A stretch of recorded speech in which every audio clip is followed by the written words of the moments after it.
T'es-tu déjà demandé pourquoi certaines douleurs persistent, même après tant d'années? Pourquoi tu répètes les mêmes schémas dans tes relations, dans la façon dont tu te parles, dont tu te regardes? Peut-être que la cause ne vient pas d'hier, mais de bien plus loin. Aujourd'hui, je t'invite à un voyage intérieur, vers cet endroit où vit ton histoire, ta vérité, et oui, tes blessures, parce que personne n'échappe à son enfance, mais chacun peut apprendre à la guérir. Et maintenant que tu acceptes de regarder à l'intérieur, laisse-moi te montrer quelque chose que tu portes peut-être depuis toujours, sans jamais l'avoir vraiment regardé. Commençons par là. Nous portons tous un sac à dos invisible. Il ne se voit pas, mais il est lourd.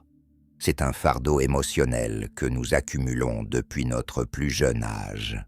Dans ce sac, nous gardons des regards qui nous ont blessés, des mots qui nous ont marqués, des silences qui nous ont troublés et des gestes qui, sans que nous nous en rendions compte, ont laissé des traces profondes.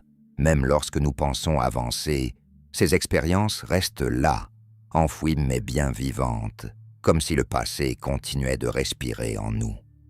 Tu crois peut-être avoir tourné la page, que tout ça est derrière toi. Mais si tu observes bien tes réactions, tes peurs, tes relations, tu pourrais découvrir que ce sac est encore très présent.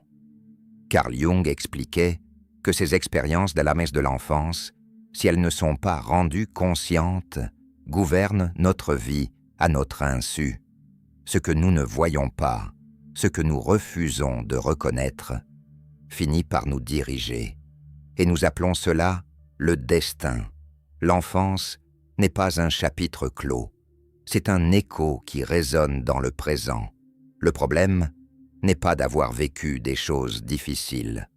Le vrai obstacle, c'est de ne pas avoir eu l'espace pour les comprendre, les exprimer, leur donner un sens. Nous enfermons la douleur comme un secret honteux, et sans le savoir, cette douleur non exprimée devient une lentille qui déforme notre regard sur nous-mêmes, sur les autres et sur la vie. Mais que se passerait-il si tu ouvrais ce sac avec courage? Que découvrirais-tu? Quels souvenirs, quelles émotions ou croyances continuent d'agir depuis les recoins de ton inconscient? L'ouvrir n'est pas facile, je le sais, mais l'ouvrir, c'est le premier acte d'amour envers toi-même. C'est te regarder avec honnêteté, sans jugement, avec compassion. C'est commencer à libérer un poids que tu n'étais jamais censé porter. Et quand tu fais cela, quand tu oses regarder ce que tu portes, quelque chose change, car tu ne vis plus en pilote automatique. Tu commences à choisir, tu commences à t'éveiller. Et dans cet éveil, tu peux voir ce que tu ne voyais pas avant, que beaucoup de tes blessures ne viennent pas uniquement de toi, mais de ceux qui t'ont précédé, que tes schémas ne sont pas des faiblesses, mais des mécanismes de protection que tu as développés pour survivre, et que tout ce que tu portes a une origine. Comprendre cela, c'est commencer à guérir. Et maintenant que tu as ouvert cet espace de conscience, allons encore plus loin, car ce sac ne contient pas que des événements, il contient des blessures. Et chaque blessure a une voix qui attend encore d'être entendue. Nos blessures émotionnelles ne disparaissent pas avec le temps. Grandir, changer de ville ou de partenaire ne suffit pas. Ce qui n'est pas guéri se répète, et ce que l'on cache continue d'agir depuis l'ombre. Combien de fois t'es-tu demandé « Pourquoi est-ce que je sabote toujours mes réussites ?» ou « Pourquoi est-ce que j'attire toujours les mêmes types de relations ?» La réponse n'est pas dans le présent. Elle se trouve dans l'écho de ton passé, dans ces moments de ton enfance où tu n'avais ni mots ni moyens pour te défendre. Rejet, abandon, humiliation, trahison. Ce ne sont pas que des termes psychologiques. Ce sont des expériences réelles, profondes, qui ont façonné ton identité à un âge où tu étais totalement vulnérable. Un enfant qui s'est senti rejeté apprend à se cacher, à ne plus déranger. Une enfant abandonnée peut devenir une adulte qui s'accroche à l'amour, même si cela lui fait mal. Les critiques répétées, les regards froids, les silences douloureux. Toutes ces expériences ont laissé des traces. Et aujourd'hui, elles se manifestent sous forme d'anxiété, de méfiance, de dévalorisation. Carl Jung expliquait que ces blessures ne restent pas de simples souvenirs. Elles deviennent des archétypes vivants à l'intérieur de nous. L'enfant blessé, la victime, le traître, l'orphelin. Et si nous ne les reconnaissons pas, ils prennent le contrôle et répètent inlassablement les mêmes scénarios.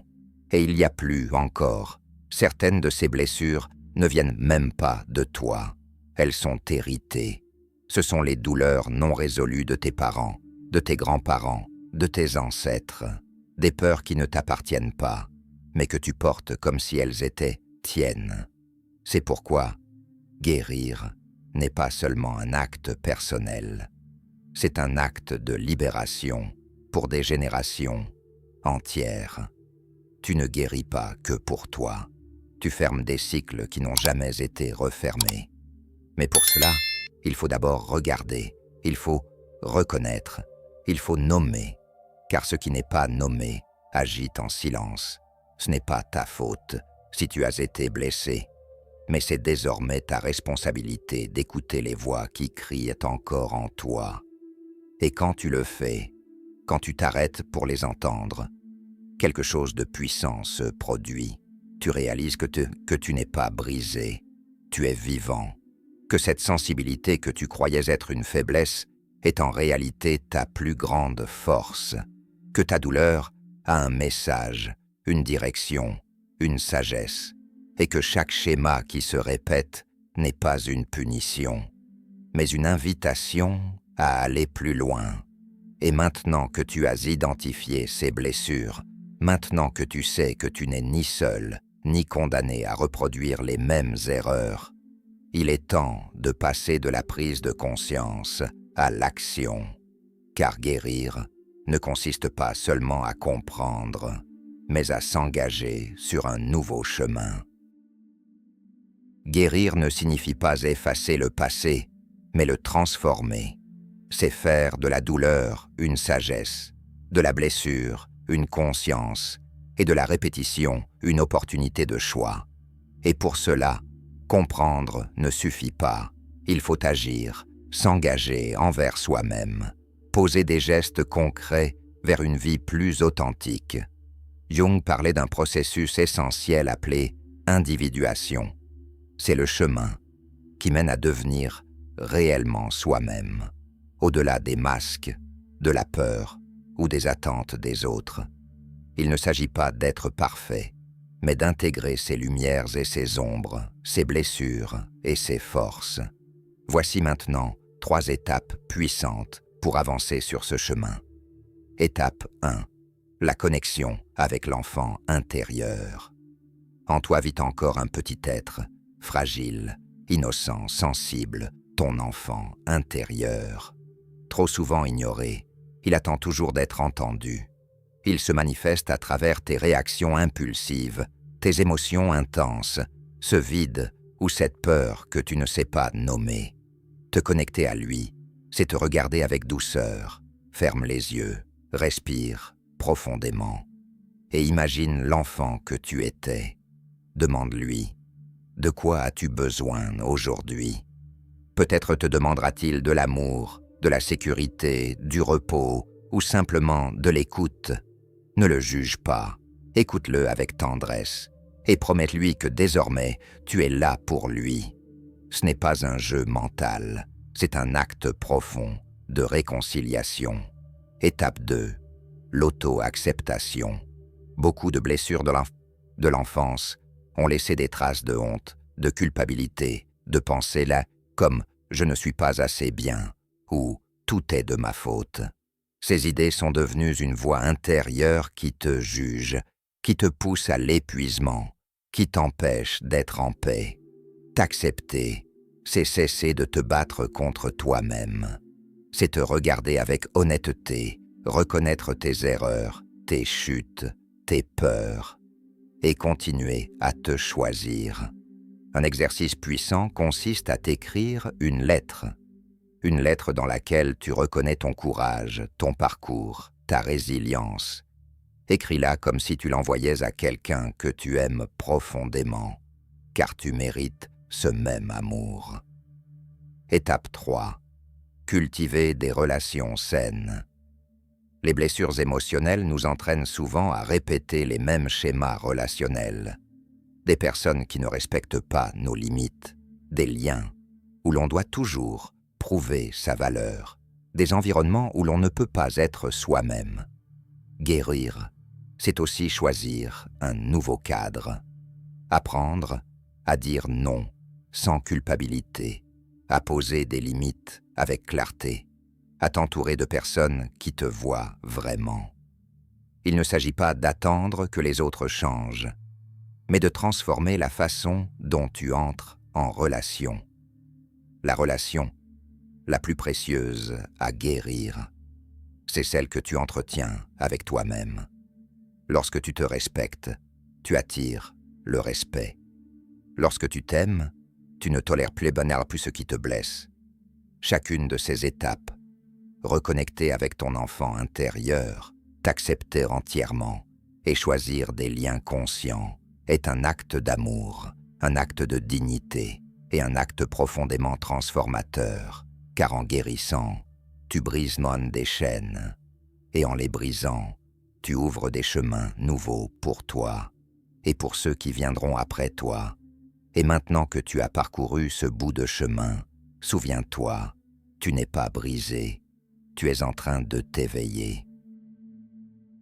Guérir n'est pas une destination, c'est un chemin qui n'est pas toujours linéaire, mais qui en vaut chaque pas, car à chaque instant où tu tournes ton regard vers l'intérieur, tu récupères des fragments de toi-même que tu avais oubliés, mis de côté ou rejetés. Tu dis, en silence mais avec force, « Je mérite d'être entier ». Et cette affirmation est puissante, car elle exige du courage. Elle demande de regarder là où d'autres détournent les yeux. Elle demande de soutenir la douleur sans t'y perdre. Aujourd'hui, tu as fait un grand pas. Tu as reconnu que ton enfance vit encore en toi, que tes blessures ne sont pas des faiblesses, mais des portes d'entrée vers ta croissance. Tu as compris que tu n'es pas seul, que ce que tu ressens a du sens, que tout ce que tu as vécu t'a mené jusqu'ici, et que désormais, tu peux choisir autrement. Tu peux cesser de survivre et commencer à vivre pleinement, avec conscience. Car guérir ne veut pas dire oublier. Cela signifie regarder ton passé sans douleur, libérer ton enfant intérieur de l'exil émotionnel, te délester de la honte qui ne t'appartenait pas, lâcher les culpabilités transmises, te parler avec bienveillance, défendre tes limites, choisir des relations qui te nourrissent, et surtout, reconnaître que tu mérites la paix. Guérir est aussi un acte spirituel, non pas religieux, mais profondément humain. C'est renouer avec ta vérité la plus intime, avec cette partie de toi qui a toujours su que tu étais précieux, même si on t'a fait croire le contraire, avec cette voix intérieure qui dit stop à la douleur apprise et oui à l'amour conscient. Carl Jung le disait clairement, celui qui regarde à l'extérieur rêve, celui qui regarde à l'intérieur s'éveille. Tu es en train de t'éveiller, et c'est l'acte le plus courageux que l'on puisse accomplir. Tu n'es pas condamné à répéter l'histoire, tu peux en écrire une nouvelle. Tu n'es pas destiné à porter des blessures éternelles, tu peux les guérir. Tu n'es pas brisé, tu es en train de retrouver ton pouvoir. Souviens-toi, chaque acte d'amour envers toi-même, chaque limite que tu poses, chaque larme que tu accueilles, chaque mot tendre que tu t'adresses, est une manière de renaître à ton rythme, à ta façon, sans précipitation, mais avec détermination. Alors continue, même si c'est difficile, même si tu ne comprends pas tout, même si ça fait mal parfois, car ce chemin est le tien et il te ramène à l'essentiel, à toi. Merci d'avoir osé, merci de t'être écouté, merci d'avoir commencé.